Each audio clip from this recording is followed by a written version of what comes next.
How do you think people in hot Mediterranean countries used to keep their water cool before the invention of the fridge? Well, it's one of these little fellas. It's a simple, unglazed earthenware pot, and it keeps the water inside cool in the same way that my body is keeping me cool. They both sweat. When I sweat, the heat from my body causes the water on my skin to evaporate. When we get hot, we sweat. Our sweat contains water, which evaporates to produce water vapor. Evaporation requires a lot of energy.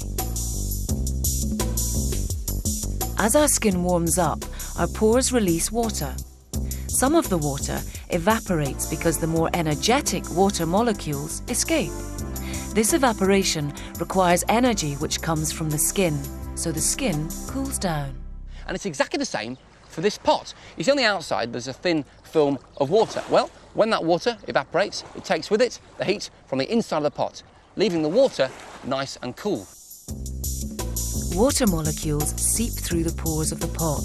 Again, some of the water evaporates. The energy needed to turn the liquid into vapor comes from the pot, so evaporation cools down the pot. And I can prove it with this rather natty electronic thermometer. I've left this glazed mug of water here for the same time as the water in the jug. And as you'll see from my reading, it's an even 23.1 Celsius.